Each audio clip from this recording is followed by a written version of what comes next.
Hello, everyone, and welcome to episode number 6 of Be Undaunted. Hello, Tara. How are you doing today? Hello, George. So excited to be here as always. And here we are ticking away the episodes on number 6 already.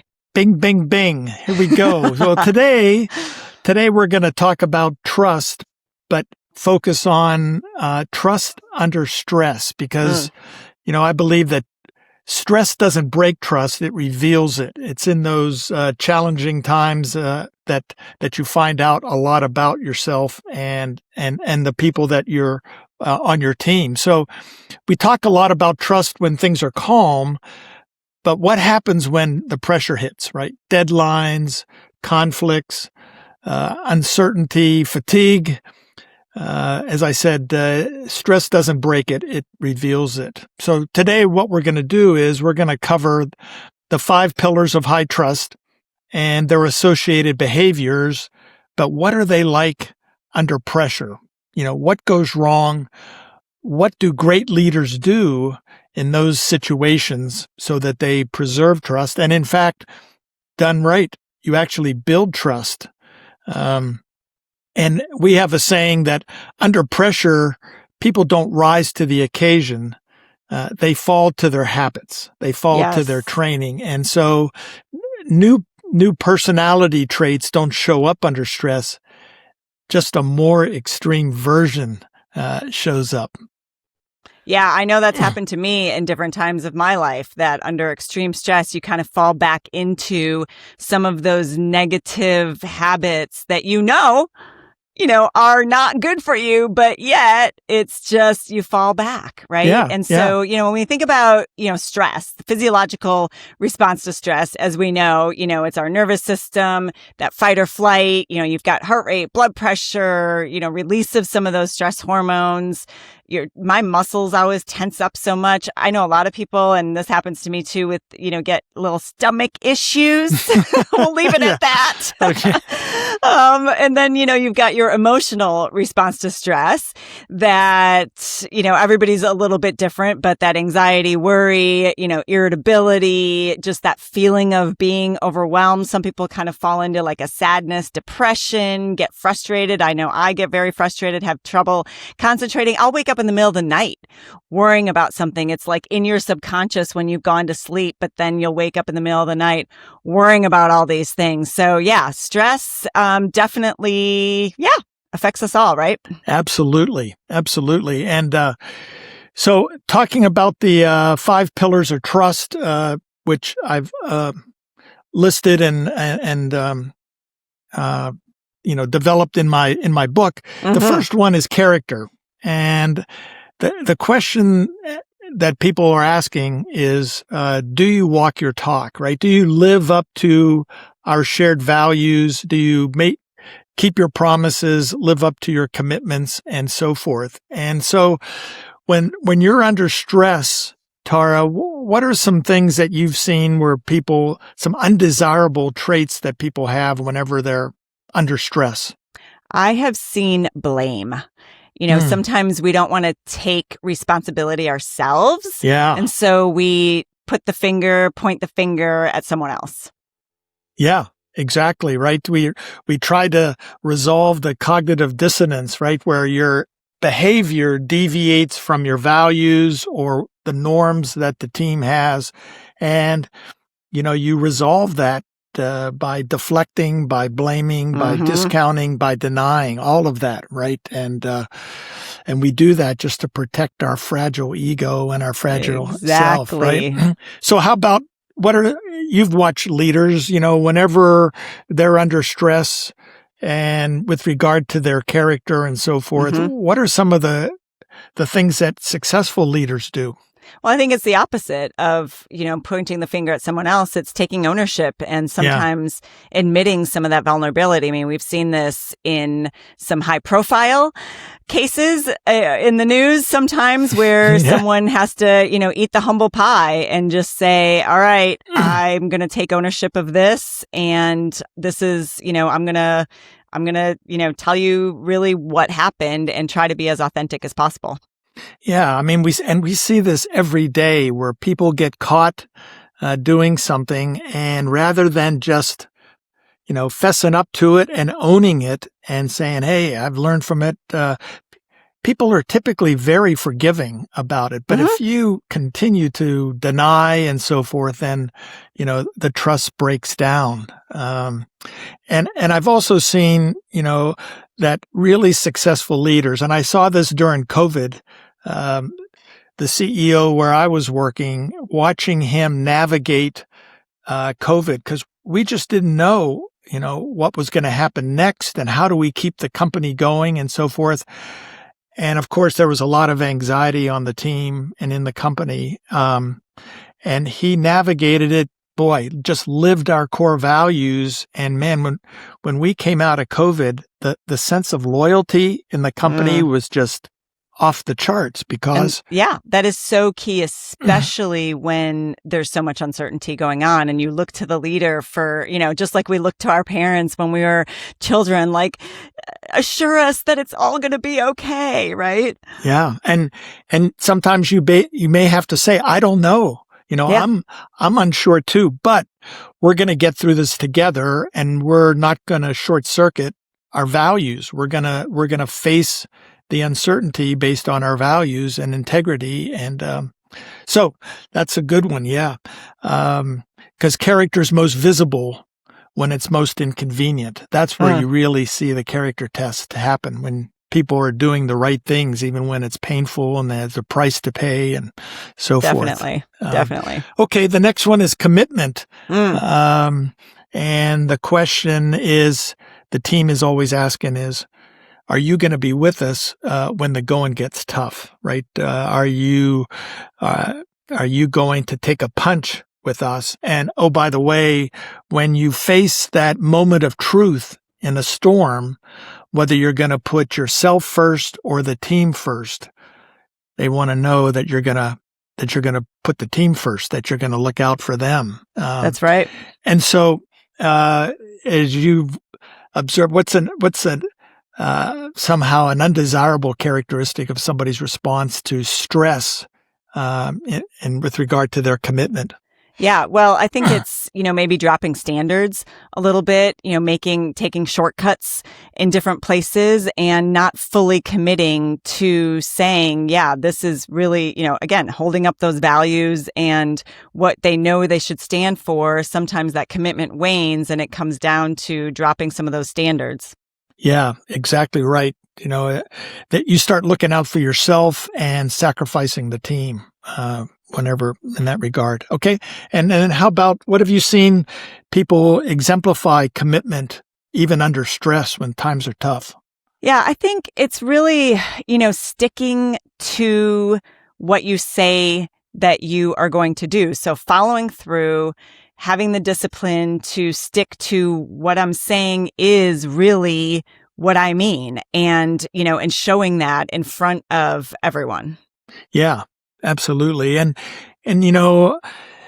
as I've thought about it, I believe that, real commitment, where you can take a punch, you can go through a storm and persevere through, in a word, be undaunted. It comes from a very deep, a very clear, and a very intense sense of purpose.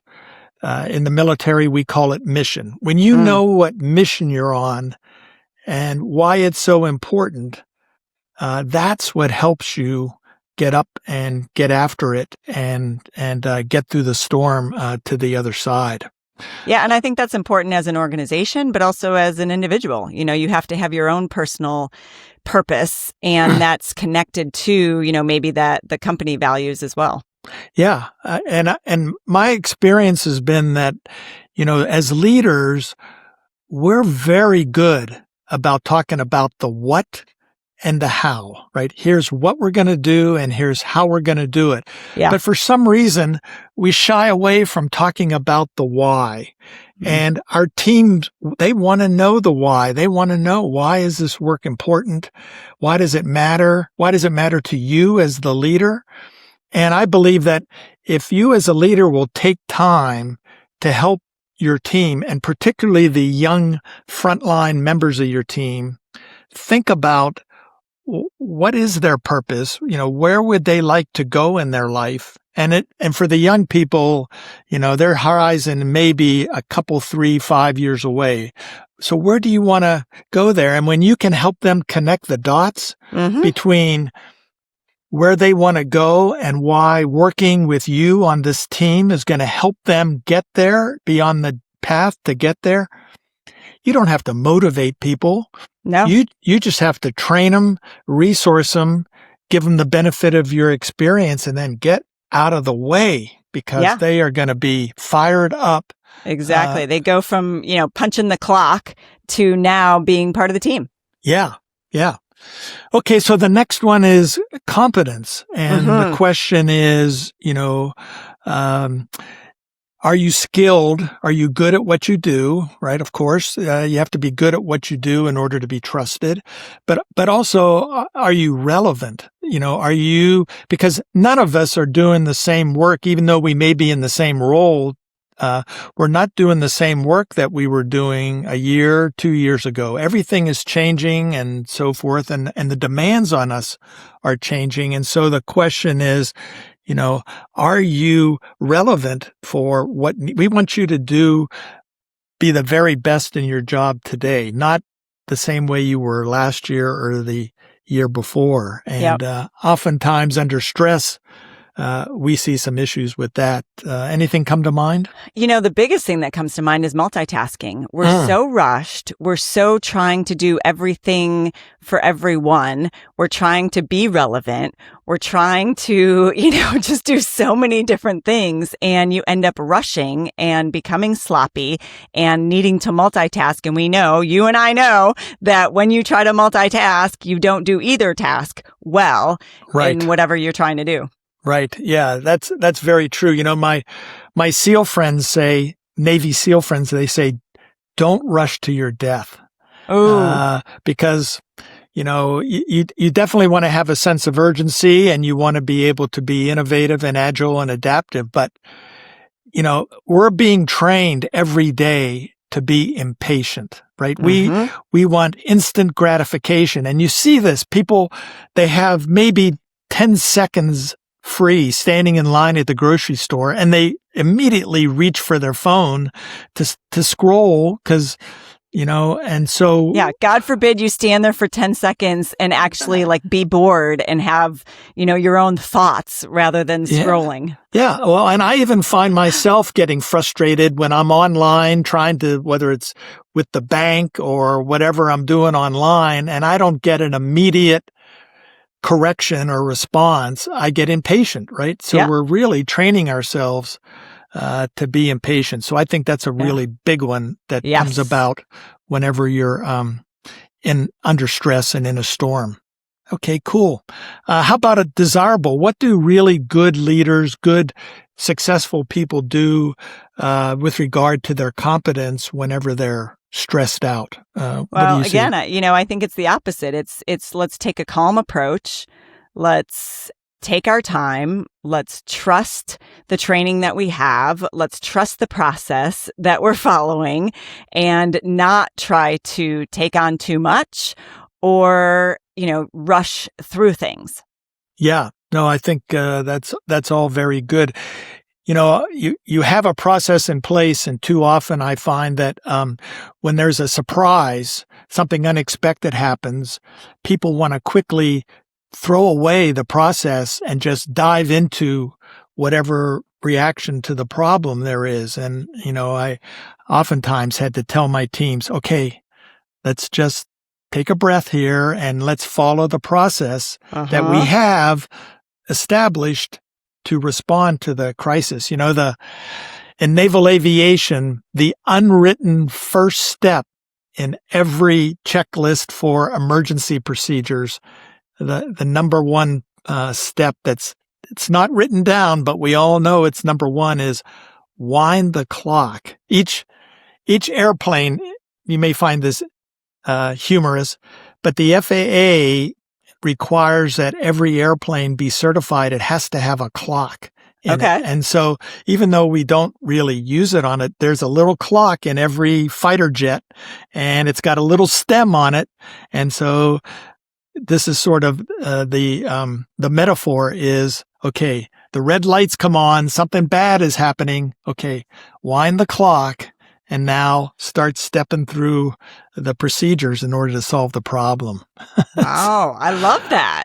So I've never heard that before. Yeah, so under pressure, we don't need more intensity. We need more discipline. We need That's to right. be disciplined to actually pull back a little bit, right? Exactly. Yeah.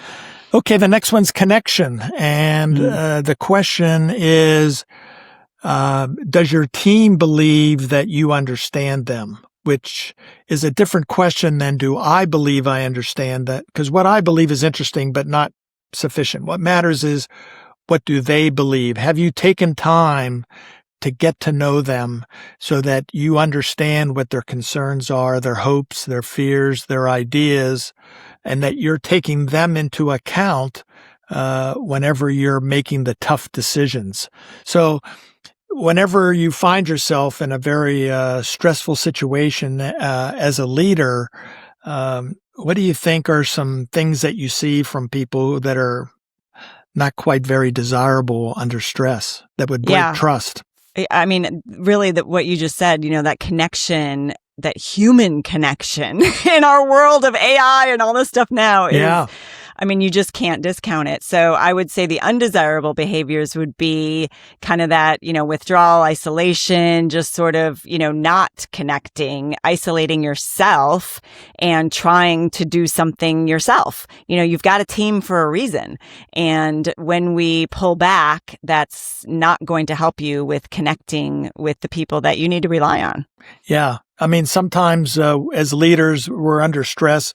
We will just suddenly bark out orders and tell people what to do. And people, it's okay to say, hey, I'm not really sure about how this is going to go, and so forth. And the team knows it, right? You're not kidding anybody. So, better to, take advantage of the situation to collect their inputs and so forth so that they feel heard. Because I find that people don't need to get their way all the time, but they do need to feel heard. And if they don't feel like they've been heard, then you're going to have the meeting after the meeting, right, at the water cooler. And then the stories and the rumors and the gossip all start to percolate up just because, they just don't feel like they're being listened to. So, Yep. Yeah.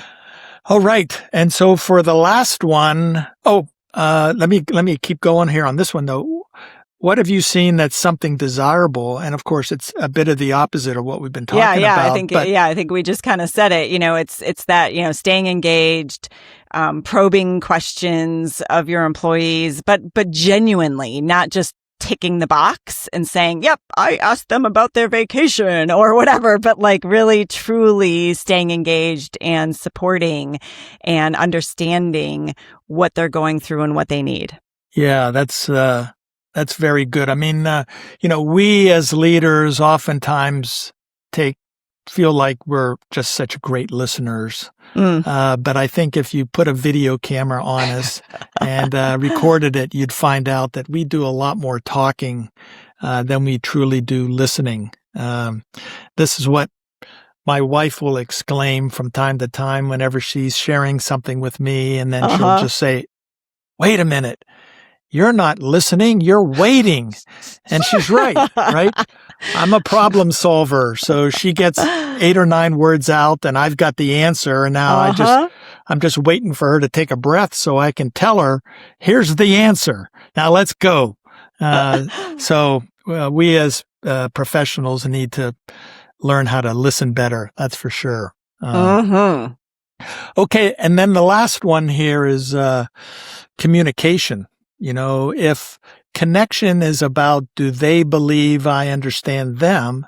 Then communication is, do they understand me? Am I being clear, concise, consistent, and direct such that the messages that I'm transmitting actually get through? Because as you mentioned, everybody's being bombarded these days with so much coming at us, so much input. And if you want to cut through that and actually communicate with somebody, then you better figure out how to do it clearly, concisely, make sure it's directed at them, and that it's communicated in a way that they will understand, whatever that might be. You have to sort of reach them where they are. So what do you see in stressful environments? What have you noticed with regard to problems people have with communication? I think it's maybe making some assumptions about what they're thinking without necessarily probing and asking, being very vague about your response to them or lack of response. So, I think that can be a big issue. Yeah. It's funny. I like to say, who are the best people to communicate the truth to you other than your spouse and your kids? I was going to say your kids, but then you took that away from me. I took that away, yeah. People that don't like you very much. Ooh, ouch, yeah. Because they don't care how you feel about it. True. And they're going to wrap up the truth in a bunch of drama and emotion and just stick it in your face. And too often, we don't do the people that we care about any favor by mincing our words and talking around it and not really communicating to them clearly what we need. Yeah, and it's difficult sometimes to, lay that truth down. And sometimes we do talk around it too much. But yeah, being very clear and concise with that, I think is the way to go.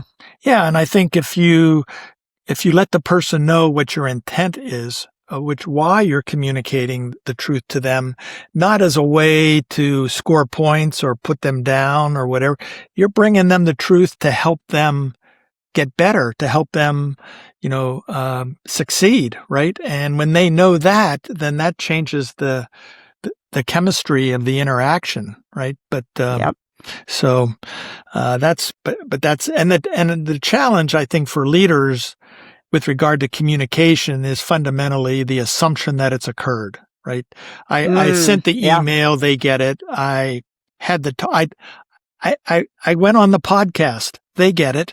They don't get it, at least not yet anyway, because you have to transmit consistently in a way that they're going to receive it until it finally settles in, right? Because how many times do you have to hear a new song before you get the lyrics? It just takes time, and but unfortunately, too often we presume that they've gotten it. And in aviation, we have a very specific protocol in order to ensure that there's no misunderstanding. If a air traffic controller tells me that I need to change my heading or need to change altitude, then I'm obliged to report back to them on the radio in exactly the same words that they used, so that they know that I heard them and that I understood that. And so we need to do the same thing on the ground. Is when we transmit a message, we need to check and see, was the message I sent, was it the one that was received? Because too often they hear something different. Right. And if you don't hear that back, you ask. Yeah. Did you, was it clear? Do you have any questions? How can I help? Something like that. Exactly. And then, I think the desirable behavior of communication for a successful leader is just the opposite of what we just talked about, but so, it's funny that stress, somebody says never waste a crisis, never waste a tough situation, because it can be instructive, right? It can help us understand, how are we doing here with regard to the level of trust? Because if it breaks down right away, then you know that, hey, we didn't really do the work ahead of time to invest in the relationships so that they're strong and enduring, and that people are giving each other the benefit of the doubt. That's right. So working on this on a regular basis, not just, we call that training, right? You're training in the good times so that when those really stressful times come, you've got all of these things in your pocket to say, yeah, I know exactly how to get through this. I know how to communicate. I know how to be, true to my values. I know how to stick to a clear message. I know how to, do all of the things on a regular basis. And then when those times of stress come, when we're flooded with that adrenaline and it's easy to get hijacked, you just have to bring yourself back to those trusted things that you're used to doing. Yeah, behaviors that you're used to doing on a regular basis. Yeah. And too often we don't think about trust until it's broken or lost, right? But look around. I've never seen in my lifetime lower levels of trust across all dimensions of life. Yeah. And so if you think about this proactively, if every day you make an effort, one thing to try to build a little more trust with somebody who's important to you, it will compound and the impact will be impressive. So that's right.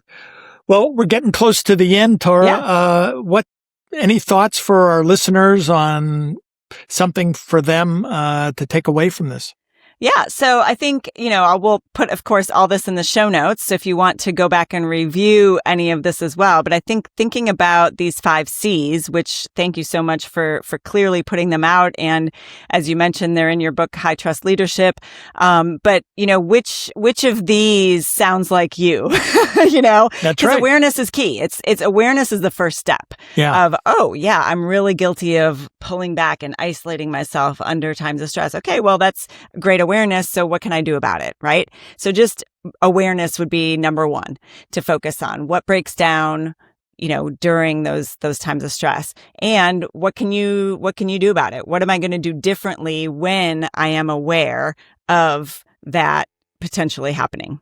Yeah, exactly. And, and we'll put the 5 questions into the show notes, but if there's somebody in your life that's your truth teller that you can go to, ask them the question, do I walk my talk?